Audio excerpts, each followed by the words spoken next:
Hi everyone. ఈ model hanging తయారు చేసుకోవడానికి 3.5 ఇంచ్ 3.5 ఇంచ్ వెడల్పు పొడవుతో 2 పీసులు కట్ చేసుకోవాలి.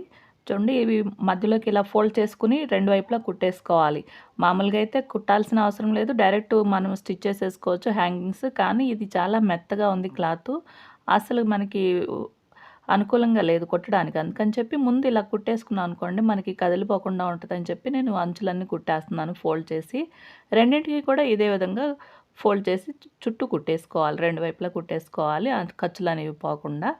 ఒక పీస్ను మాత్రం ఇలా ఫోల్డ్ చేసుకోవాలి. చూడండి, మధ్యలోకి వచ్చేలాగా కొసలు రెండు మధ్యలోకి వచ్చేలాగా పెట్టేసుకుని మధ్యలో ఒక చిన్న స్టిచ్ వేసేసుకుంటే కదిలిపోకుండా ఉంటాయి. దీన్ని మళ్ళీ ఈ మధ్యలోకి ఫోల్డ్ చేసిన దాని మీద పెట్టుకోవాలి, దాని మీద థ్రెడ్ పెట్టుకోవాలి. ముందే రెడీ చేసుకున్న థ్రెడ్ పెట్టుకుని ఒక కుట్టు వేసుకోవాలి. ఇప్పుడు ఫోల్డ్ చేసుకుని ఇంకో కుట్టు వేసుకోవాలి. ఈ కుట్టు వేసేటప్పుడు ఖర్చులన్నీ సమానంగా ఉండేలా చూసుకోవాలి. కింది వైపున చిన్న ఫోల్డింగ్ పెట్టుకుంటే చూడటానికి నీట్గా ఉంటాయి, ఖర్చులు అవి బయటికి కనపడకుండా ఉంటాయి. చూడండి, ఇలా ఫోల్డ్ చేసుకోవాలి. చివర లాక్ స్టిచ్ వేసుకుంటే నీట్గా ఉంటుంది. ఇలా కుట్టేసిన తర్వాత ఖర్చులని ఎక్స్ట్రా ఉన్న ఖర్చు అంతా కట్ చేసుకుని తిప్పేసుకోవాలి. చూడండి, చాలా సింపుల్గా ఉంటుంది, నీట్గా ఉంటుంది, ఈజీగా కూడా కుట్టేసుకోవచ్చు. ఇలాగే ఇంకొకటి కూడా రెడీ చేసుకోవాలి. నేను ఆల్రెడీ రెడీ చేశాను.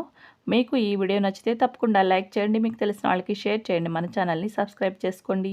వీడియో ఎలా ఉందో కామెంట్ అయితే పెట్టండి. Thank you for watching.